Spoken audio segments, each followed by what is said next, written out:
So this week's You Can Ask That is actually a question that I wish everybody would ask.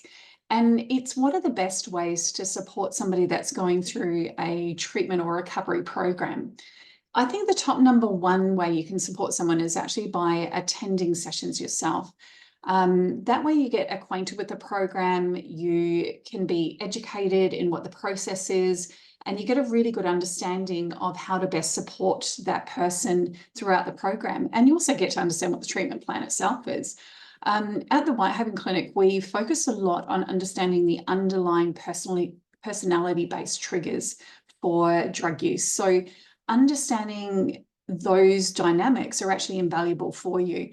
And I think that it helps really with a lot of the communication issues, helps with just understanding what's the best ways to support that person. I also think the success rate is always going to be higher when we have loved ones and or partners or families involved in treatment. And again, it's because everybody's on the same page. So I think that that's a really important part to support someone in treatment. I think also through that process, you get to process your own shit as well. And let's face it, you know, having somebody that's gone through addiction is not an easy process. They're absolutely infuriating and can be very annoying. And I think that when you learn how to process your own issues and your own anger around that, that's actually one of the most supportive things you can do for somebody in treatment.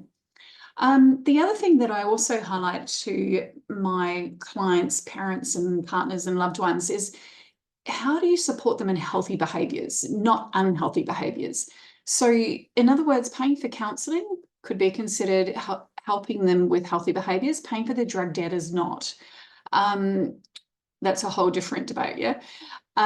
Giving them a lift to treatment, for example, or giving them a lift to the gym or to work, or being supportive in those sorts of things is really helpful, because often somebody that's going through recovery is really struggling with sort of what we would consider normal everyday things. So, you know, just give them a hand with it. You know, help them prepare some meals and, you know, go for a walk with them, go to the gym with them, and basically be there for them. So even just communicating with them and saying, look, I really don't know how to best support you, but I would just love for you to tell me if I can ever be of support, if I can help you in any way, let me know.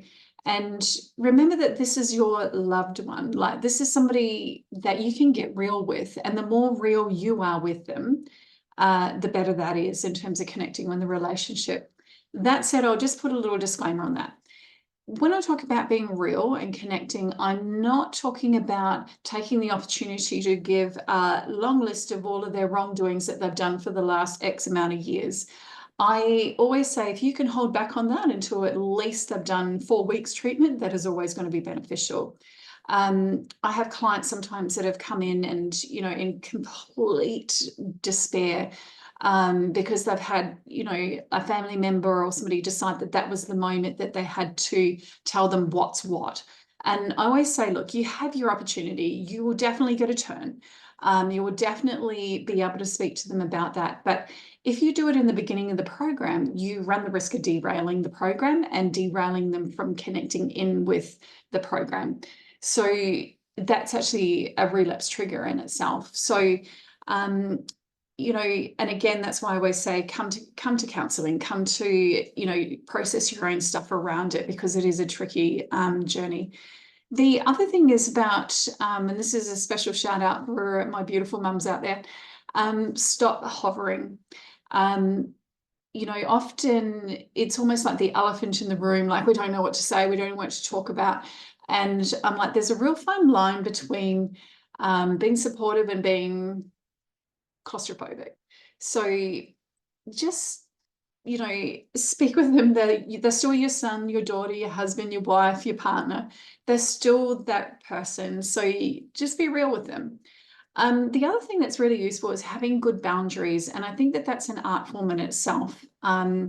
So what we do at Whitehaven Clinic is we always do sessions individually. So we do sessions with a partner or family or both, and then a session with the client as well about how to establish boundaries and what they want those boundaries to be. And then we actually do that jointly together as well. So everyone's actually in agreement of what the boundaries are. I think, again, that's really helpful and supportive for the person. But basically, the more measured, the more balanced, the more together you are, the more informed you are and educated you are, the easier it is for you, for your loved one. And obviously, that's the best support of all.